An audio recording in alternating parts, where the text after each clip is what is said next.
Hopefully, I'll finish this one off. I was just saying, I feel sorry for mainly our kids in our society, in our world today, being taught all this garbage with the sexualism, genderism, stuff that's been put on our kids. No, my heart does go out to those families who are taking their daycare in their primary school or even in intermediate, high school students to their education. I mean, obviously they need to go to school and do something for their lives, but I just want to encourage. I want to tell you, all you parents, please be aware. Please be aware of what is happening in your schools. Um, I'll say this. I'll say this online. I do have a special needs son, and I just thank the Lord Jesus Christ that he's got a class that, and he's got a teacher, and he's got a very good classroom, and he doesn't teach any of that stuff. And I so thank the Lord Jesus Christ that my son doesn't know what's going on. Sorry guys, I just got some eye floaters in my eyes. I just thank the Lord Jesus Christ. He doesn't understand all that kind of that stuff that's going on, especially in our world today.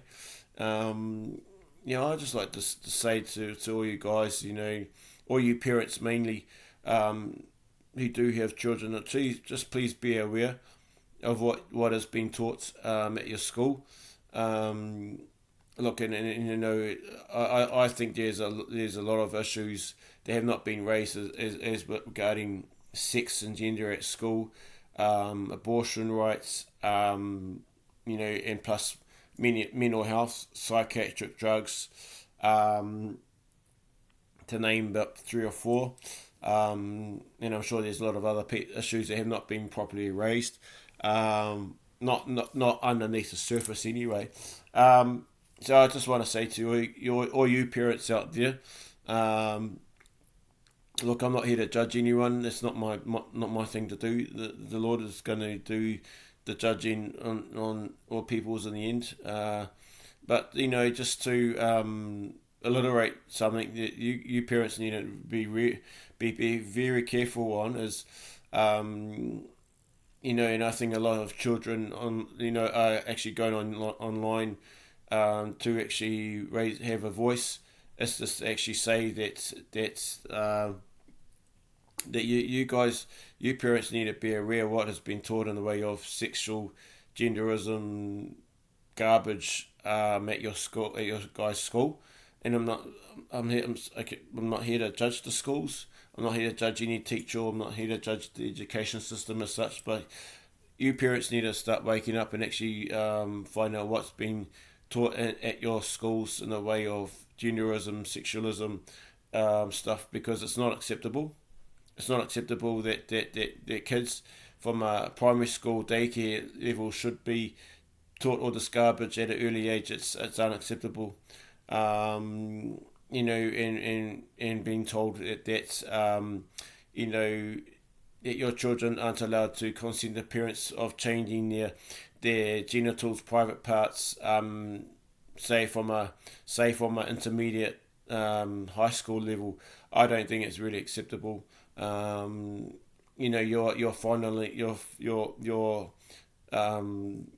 fondling and meddling with your genitalia, and you cannot reverse it. You cannot reverse what you've operated on, what God has given you in the way of biological, private parts. You cannot reverse them. So I just want to say that to all you parents, that you guys, you people need to wake up about what's going on in our world, in society, and I'm talking about myself as well. My heart goes out to all these kids, who have been taught all this rubbish, that they can be any gender. I like to say to all you churches as well, church leaders, you churches do not have to accept any of this. You guys don't have to give into this worldly pressure of all this, this LGTB stuff, that's going on in many parts of the world. You guys do have a good stance of standing up against it. Um, I think we're living in this really wicked generation when Jesus was in the temple with the Pharisees and the Sadducees, and he was saying to them in his day, he says, "Oh," one of them spoke up and said, "Lord, show us a sign and show us a sign of your return and the sign of the age." And Jesus replied, "Oh, all you Pharisees, all you guys want from me is a sign." And what did Jesus um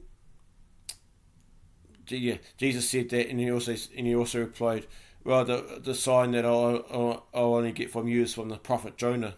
And even in Jesus' time, and was where they were actually talking about, the different the laws, that were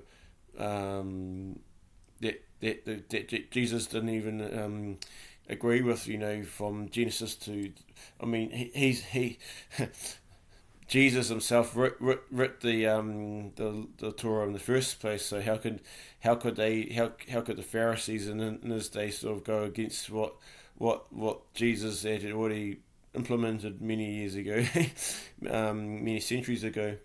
But anyway, guys, I just want to leave that with you now. I hope you guys doing well.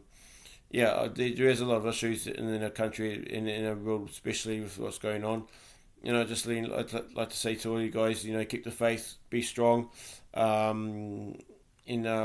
want to say to all you guys, don't be afraid to have a voice, whether that be New Zealand or around the world, about these issues, because our country's, what has happened. There's huge society differences in our society now, which has not been. I mean, I was just say, just before I leave, I've been here since 1989, 1919. There has been no proper. There has been huge division over many issues, and I think a lot of people are feeling that hurts and pain, and why things in society have not been what they are. And I think the only one thing it is to do with that three-letter word, and that's called sin. We all have sinned. We all broken all God's laws. There's no justice among us. No one wants to seek God. No one wants to be righteous, and it's only through turning to God, turning to Jesus in this time, and to giving our lives to Him, whether that be a cost now or whether that be a cost down the track. That I'm sorry to say that to all dear brothers and sisters, that is going to be a cost, whether it be today or tomorrow or a year or 2 years or whenever the time when Jesus will come. There's going to be that greater cost of giving our lives to Him, because that's who we serve. I just want to point that out to all you guys around the world. All right, guys, you guys have a good week. Love you heaps, and we'll catch you guys up soon. Bye.